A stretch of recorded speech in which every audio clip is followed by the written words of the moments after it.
Boa noite, eu sou a enfermeira Daniele Perdigão, graduada pela Fundação Educacional Serra dos Órgãos e estarei com vocês todas as terças-feiras às 19 horas na TV Alegria.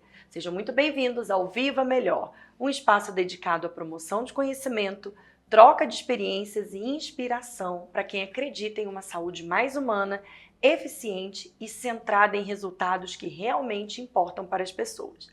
No episódio de hoje, nós vamos explorar um tema essencial e cada vez mais presente nos debates sobre a evolução dos sistemas de saúde.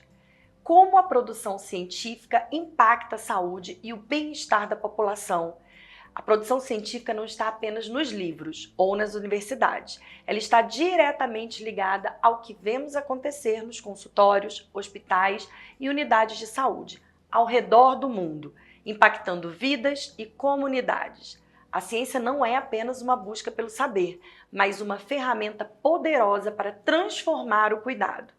Os avanços na pesquisa científica muitas vezes têm um impacto direto e imediato na melhoria das práticas de saúde, seja através de novos tratamentos, tecnologias inovadoras ou práticas baseadas em evidências, que tornam o cuidado mais eficiente e personalizado.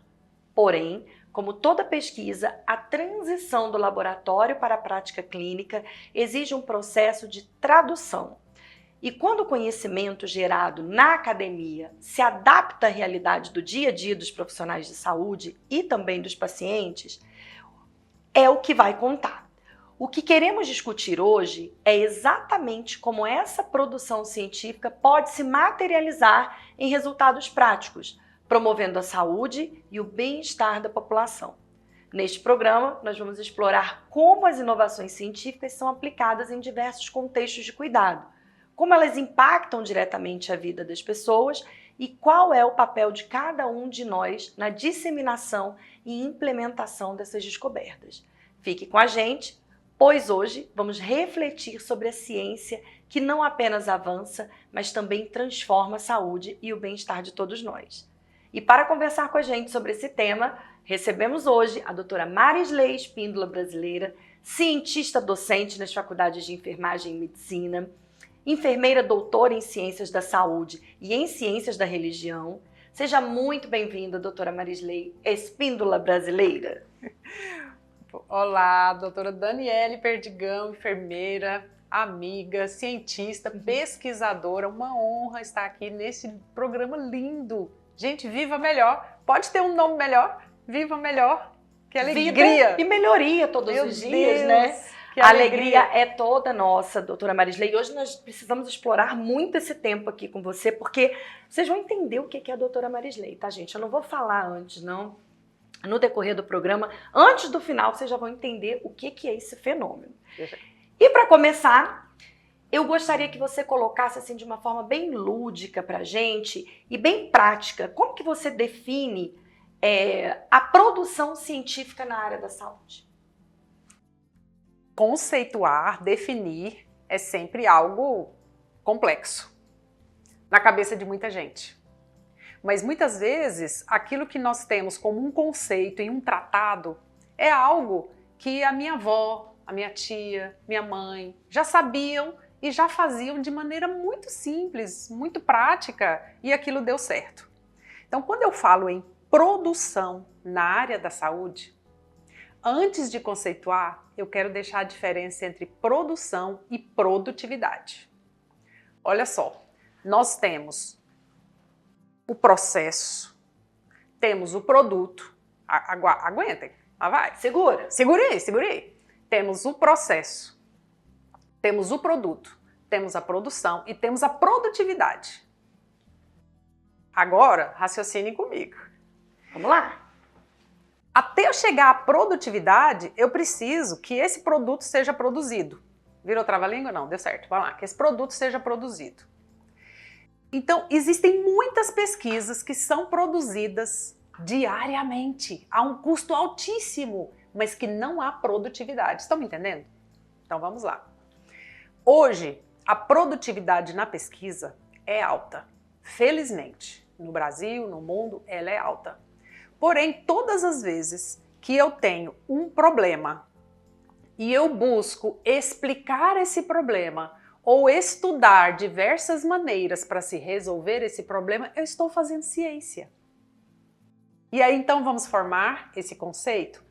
Cada vez que eu encontro um problema e eu o explico por meio de teorias, ou eu resolvo esse problema, esse fenômeno, por meio de práticas e levo essa solução ao maior número possível de pessoas, com o menor custo possível, eu tenho processo, eu tenho produto, eu tenho produção e tenho o quê? Produtividade. Muito bom. Excelente. Então, dentro desse contexto, você acredita que os profissionais de saúde, eles percebem o impacto da ciência no seu dia a dia? Ou seja, percebem essa produtividade, né, dentro do seu dia a dia? Ou fica só lá no produto, só lá na produção? Como é que você...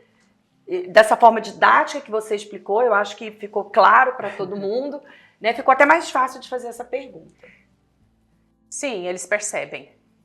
Talvez uns mais, outros menos, porque quando nós falamos em ciência, nós falamos em pessoas que fazem ciência, aquelas que produzem, né, com produtividade também, aquelas que consomem ciência. Então, muitas vezes, você tem ali num hospital universitário, um exemplo de residentes, de estagiários que estão ali, de mestrandos e doutorandos que estão fazendo uma pesquisa e que você é o entrevistado, mas você não tem uma noção ampla do que é que ele está fazendo e muito menos qual é o impacto dessa pesquisa no seu cotidiano.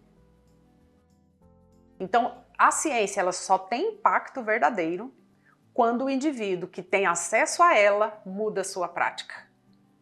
Mas existe um outro lado, né? Há uma luz aí no fim do túnel. Você se lembra da época de quando surgiu o Dersane? Demais! Eu estava em plena atividade quando surgiu o poderoso Dersane. Então, até barris de povidine, né, se comprava, né? Então se usava o povidine, PVP, para tudo, se usava para tudo. Para tudo. De repente, pesquisas científicas evidenciaram que o iodo constante na substância não era adequado para todas as lesões, que prejudicava inclusive o tecido, degranulação, etc, etc, e que precisava de uma substância emoliente com ácidos graxos essenciais. E então surge em cena quem? O Dersane. Porém, vou contar um detalhe para vocês. O barril de PVPI, vou jogar um valor aqui hipotético, era R$10. Quanto era o frasquinho de 40 ml de Dersane? R$10. Foi um impacto gigantesco. Financeiramente falando, né? Muito. Mas e para o paciente? Aí, paralelamente ao Dersane, lá no hospital, então comprou-se o Dersane, para vocês entenderem a chegada da ciência, né, das evidências científicas andando com o mercado, com a indústria farmacêutica, que transforma a ciência em produto para ser vendido. Então, paralelamente, tínhamos uma situação, por exemplo, numa unidade básica de saúde periférica, com vulnerabilidade, baixa renda, etc.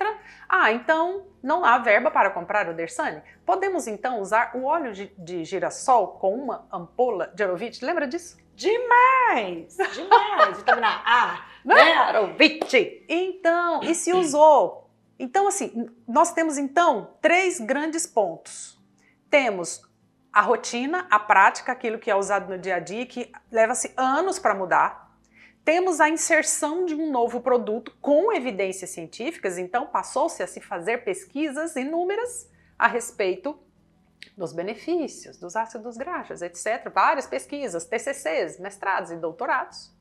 E como a população vulnerável, inclusive eu chamo de profissionais vulneráveis, como essa população se adequou a uma descoberta científica que veio junto com um produto mais caro. Então, nós temos tempos diferentes e nós temos que respeitar isso. A ciência precisa aprender a respeitar isso. Isso é muito interessante porque eu, né, venho da parte da auditoria, onde se tem tecnologias novas, né, inovação em saúde diariamente. E essa questão do Dersane é muito engraçado, porque aí você fazia, né, os óleos ácidos graxos essenciais, o AGE, e aí vinha uma outra empresa e pingava 3 gotinhas de Arovite, por exemplo. E aí vendia no mercado 5 vezes mais caro.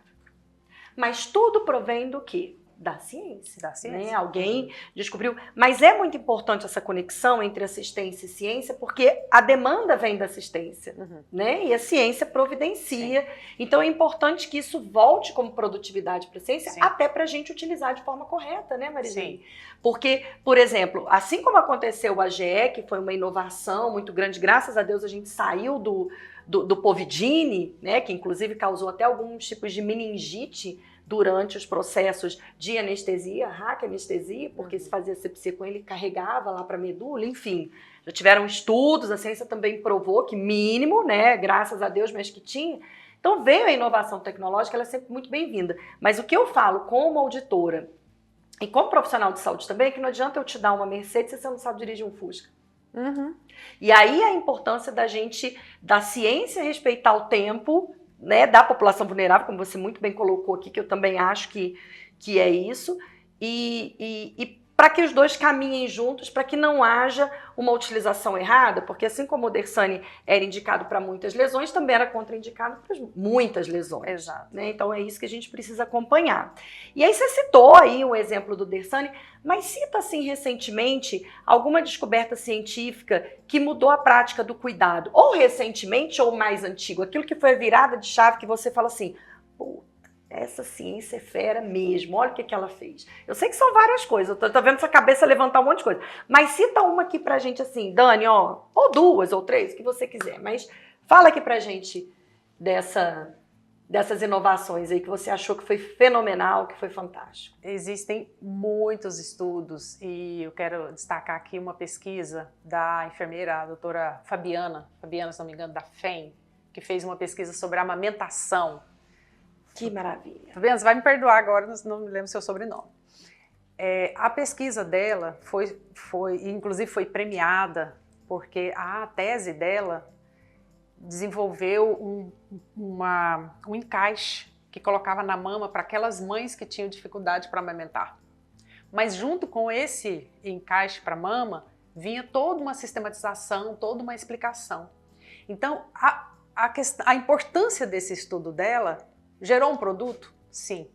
Esse produto foi monetizado? Sim. Mas mais importante que isso, ele salva vidas. Por que ele salva vidas? Porque ele ajuda essa mãe a amamentar melhor e ajuda essa criança a ter uma pega melhor. Então, todas as vezes que nós unimos uma situação, problema, onde um pesquisador olha e pergunta, por que tem que ser assim? Aliás, Aristóteles, eu gosto muito de uma frase de Aristóteles, que ele já dizia assim, sempre que você se indignar com uma situação e perguntar por que tem que ser assim, por que não pode ser de outra forma?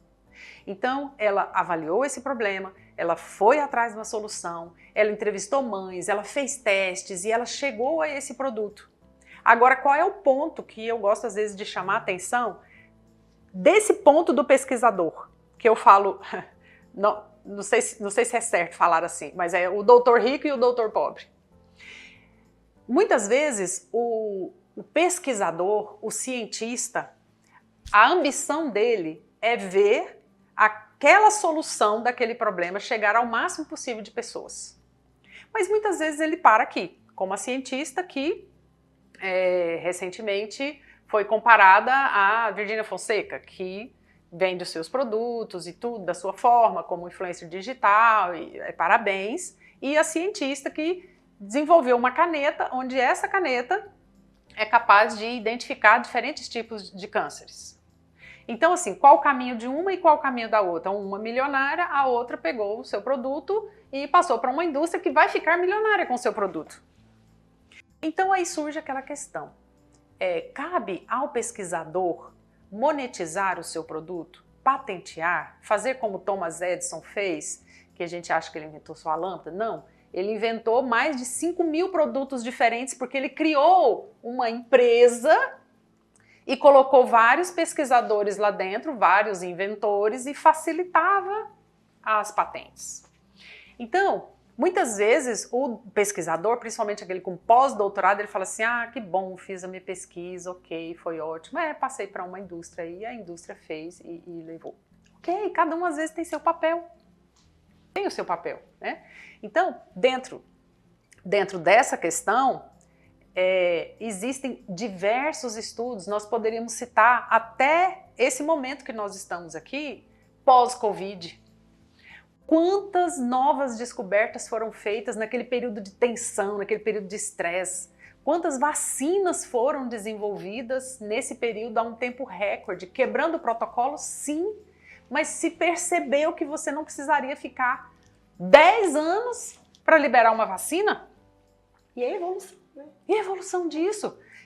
A própria questão dos transplantes de órgãos, como hoje isso está mais fácil, aliás, Goiânia é referência, né, transplante de córneas. Então, assim, existem inúmeras pesquisas que nós podemos citar, mas eu te indico um site para sempre que você quiser pesquisar rapidamente quais as últimas novidades científicas a respeito de um tema. Antes de te dar o site, vou te perguntar, a página que você abre no seu computador é Google ou é de uma página científica? Passe a deixar numa página científica. Pronto, feita a provocação. Você pode começar com a BVS, por exemplo, simples, fácil de ser encontrada, né? Uma pesquisa simples ou a mais. Você pode pesquisar também na Cielo, na Lilacs, na Medline, na PubMed, Bireme, não é isso? No próprio COFEM, né, no site do COFEM tem muitas publicações também que são indexadas, inclusive. Muitas publicações. Hoje até o Google Escolar, ele facilita. Ele traz, né? Porque ele traz os indexados, né? Ele traz um pouquinho. A gente não vai discriminar ele, não. Não, dá pra usar, gente, mas com moderação. Você não precisa fazer uma meta-análise, nem uma sistemática. Eu quero saber quais as últimas descobertas sobre, sei lá, a importância, efeitos colaterais da dipirona. Estou usando a dipirona, sem falar mal da dipirona, mas é porque, né, tem toda aquela discussão. Produto muito usado. Né? Efeitos colaterais da dipirona. Vá lá, pesquise, mas leia os artigos. Não leia um só. Exatamente. É importante a gente ter parâmetros de comparação. Exato. E também com questão de critério de qualidade de pesquisa, que nós vamos chegar lá. Vamos chegar lá, já estamos caminhando para isso. A doutora Marisley, gente, para quem não sabe, eu acho pouco provável quem está aqui com a gente que não saiba, ela é, assim, eu acho que é a mãe das orientações de trabalho de conclusão de curso. Eu nunca vi uma pessoa orientar tanto. Você tem noção de quantas orientações assim você já fez no seu...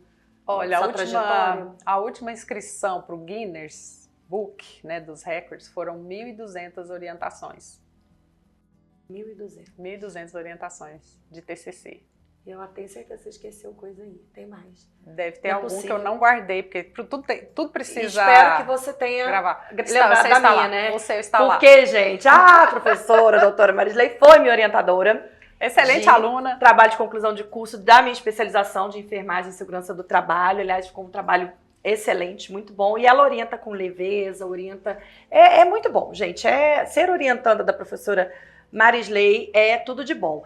E aí, dentro desse contexto aí, quais são os tipos de pesquisa mais comum dentro da enfermagem que você observa, não só nos trabalhos de conclusão de curso de graduação, mas também nos stricto sensu, os lato sensu, as pós-graduações? Quais são os trabalhos mais, assim, os tipos de pesquisa mais comuns que você vê? Existe um estudo a esse respeito e o enfermeiro, ele prefere pesquisas qualitativas em primeiro lugar. Quantitativas em segundo, quali-quant em terceiro. E há períodos. Por exemplo, década de 90 houve um boom ali de fenomenologia. Isso é nacional. Isso é nacional. Isso é nacional. Houve um boom de pesquisa na área da fenomenologia. Isso foi muito bom, que se aprendeu, Russo, etc. Então foi muito bom porque na enfermagem há realmente muitos fenômenos que precisam ser estudados dentro do processo de cuidar. Depois, nos anos 2000, nós passamos pelas representações sociais. Inclusive, meu mestrado foi dentro das representações sociais e na época não havia quase nada em língua portuguesa. Tive que pegar tudo em francês. Fui orientada pela Peninha, doutora Maria Imaculada, lá da UFMG, e ela defendeu a tese dela na França, 2 volumes de 800 páginas cada em francês. Ui. Então eu sou só uma formiguinha perto dela. Então, dentro das representações sociais, que são imagens, né, imaginários criados pela pessoa diante de determinada situação similar. Depois, dentro disso, nós temos uma linha média de pesquisas dentro da área da enfermagem, a maioria das vezes com foco no cuidar, no cuidado, no ser, no ente, né? Pesquisas maravilhosas, pesquisas de impacto. E aí, então, hoje, as pesquisas continuam dentro da qualitativa, né, com entrevistas. O enfermeiro gosta muito de fazer entrevistas. Na maioria das vezes, eles fogem do laboratório. Das bancadas, né? Das famosas bancadas. Eu sei por quê, porque é lá que a criança chora e a mãe não escuta. Eu mesma, no meu doutorado, num dos doutorados, eu fiz pesquisa laboratorial, com coleta sanguínea, e a cromatografia líquida de alta eficiência, com laboratórios, enfim. Sangue do cordeiro. Eu não tinha como voltar atrás, né? Então, eu continuei, fiz, minha tese está aí. Mas hoje nós temos uma gama imensa, né, de estudos, né, randomizados, não randomizados, de casos clínicos, de muitas pesquisas de campo, e nós temos uma realidade hoje. Na graduação, há um mix, né, a depender das instituições, de pesquisas de campo, mas majoritariamente revisões integrativas, de escopo, né, sistemáticas, e aqui e ali uma meta-análise. Em função, às vezes, da matriz curricular. Quando a disciplina TCC é 1 ano, dá para você fazer um projeto aqui e desenvolver ali, né, 1 ano. Quando ela é apenas de 1 semestre, então prefere-se, por questões práticas, fazer então uma pesquisa de cunho bibliográfico. Né? De prática e de viabilidade, Exato. Né, doutora? Porque como é que você vai, né, desenvolver uma pesquisa ali de campo, por exemplo, em 6 meses? Não dá. E aí, então, passar por um comitê de ética, que eu quero aqui, por favor, acabar com o mito de que comitê de ética é difícil. Não é. Você só precisa seguir um protocolo. Você só precisa seguir um passo a passo. O que você vai pesquisar, com quem você vai pesquisar, onde, como, explica, a gente quer saber. Né? Eu sou membro de comitê de ética e digo que não é difícil, é fácil, né? Só é detalhado. Agora, na especialização, depende também, depende da especialização. Mas já trabalhei muito com TCCs, com artigos, né, na sua época. Hoje eu trabalho com elaboração de POPs, procedimentos operacionais padrão. Porque o aluno ele está na especialização. É emergência, é UTI, que é um artigo? Não, peraí. Ele vai fazer toda essa busca científica e vai elaborar, com base nessas evidências, um POP que ele vai usar lá na prática dele. Então ele está aqui trabalhando, está aqui fazendo especialização e ele está aqui fazendo o POP. Produtividade. Então ele vai fazer uma coisa que ele vai usar imediatamente. E isso é muito raro em ciência. Aí já no mestrado, majoritariamente pesquisas de campo, doutorado então você vai trazer, além da pesquisa de campo, você precisa trazer uma inovação. Intervenções, né? Isso. Muito bom. E assim, a gente sabe que para pesquisar, não é dizer que é uma coisa difícil tecnicamente fazendo, mas a gente tem todo um processo, toda uma estrutura que às vezes dificulta. Por exemplo, se eu vou fazer uma pesquisa de bancada, os insumos são muito caros, né? Até para você conseguir ali um apoio financeiro, você tem que provar ali a ausência de conflito de interesse, porque senão a sua pesquisa ela acaba caindo por terra. Então não é qualquer empresa que você pode buscar fomento, porque tem toda essa situação. Mas hoje, quais são os principais obstáculos assim, que você enxerga que são enfrentados pelos enfermeiros que pesquisam ou que desejam pesquisar? São poucos os obstáculos, acredite. Não são muitos. Porque o enfermeiro gosta de ler, gosta de estudar. Se ele chegou à faculdade é porque ele gosta de estudar. Sim ou não? Sim. Com certeza. Ele gosta de estudar. E o enfermeiro, ele tem uma coisa que eu sempre observei, né, ministrando aulas de metodologia científica em outros cursos, O enfermeiro tem um diferencial. Ele se preocupa com o lado humano da pesquisa. Verdade. Acho que é por isso que a gente gosta tanto de quali, né? Ele quer saber. Inclusive teve até uma vertente, tem até um artigo que critica isso, e eu discordo, de falar assim, principais pesquisas dos enfermeiros, sentimentos vivenciados pelo paciente, à porta do centro cirúrgico, e mais 10 pesquisas, sentimentos vivenciados pelo paciente, O papel do enfermeiro. A quem interessa o sentimento do paciente? A nós. Muito me interessa o que o paciente está sentindo, sabe por quê?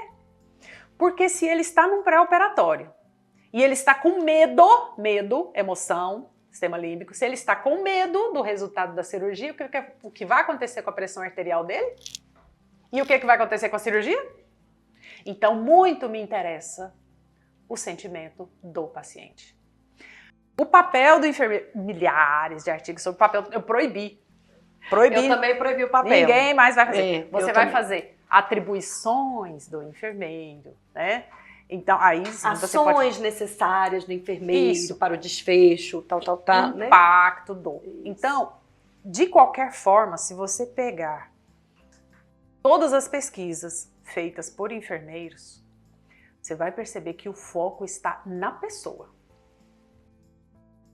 Mesmo que ele avalie sangue, mesmo que ele desenvolva uma vacina, que penso que seja um campo que a enfermagem ainda não explorou, e é um campo nosso. Né? Eu fico preocupada quando eu vejo outro profissional falando de vacina e vacinação. Falar da vacina, do elemento, tudo bem, mas falar de vacinação e não ser enfermeiro me assusta muito. Porque esse é um território que a enfermagem domina, começo, meio e fim. Né? Então, é uma área, os efeitos colaterais, né? As dinâmicas, a logística da vacinação, isso é um campo... Locais de administração, isso, né? Isso é realmente, agora você falou. Então, não sei se você me permite, aí a câmera está aí, a gente pode levantar aqui? Pode. Então, quando eu vejo aqui, por exemplo, não estou, né? Então, está aqui o paciente sentado. Eu sou paciente. Você é a paciente. Então, eu aprendi há um tempo atrás, há muito tempo, que vacinação é assim. Eu venho aqui, preparo, ok, aí eu viro esse braço aqui, faço a pegada, venho aqui, curvo a minha coluna, já passei aqui o algodão, venho aqui, administro, pego o algodãozinho no dedinho e coloco. Agora, me acompanhe, venha comigo.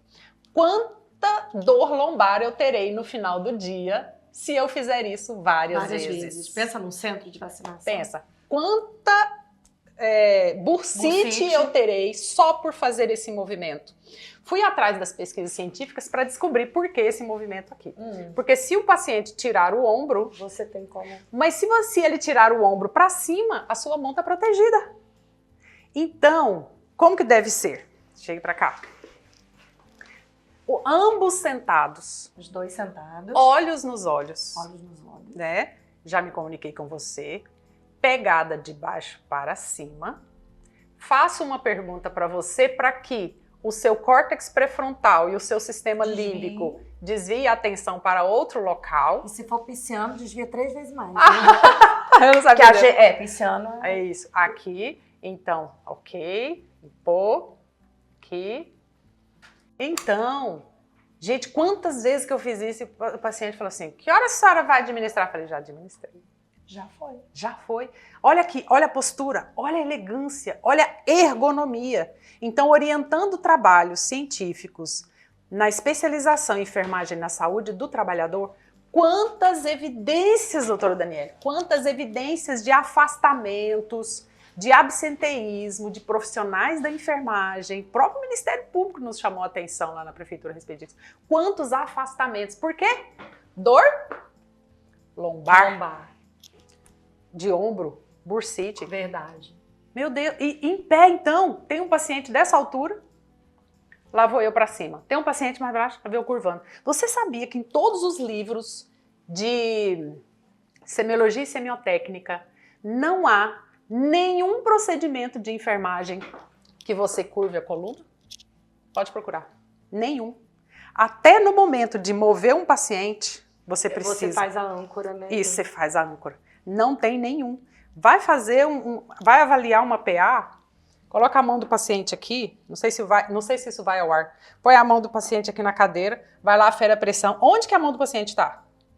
Na cabeça. Numa região vulnerável. Vulnerável, porque você está curvado. Vulnerável. Então, fazer ciência é isso.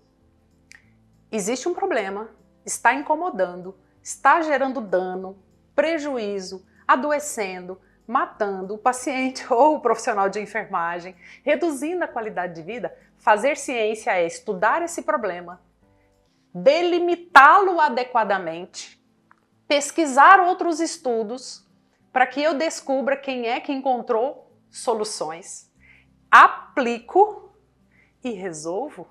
E se alguém me perguntar assim, mas de onde que você tirou isso? Isso é coisa da sua cabeça? Não. De acordo com os 10 dos 12 estudos publicados na Cielo, Lilacs, Medline, Bireme, etc., nos últimos 5 anos, há evidências de que a posição ereta é mais confortável para a coluna. E essa conversa vai esquentar muito mais daqui a pouquinho, depois do nosso intervalo. Continua com a gente aqui na TV Alegria, no programa Viva Melhor, com a doutora Marisley. Daqui a pouquinho a gente volta com mais.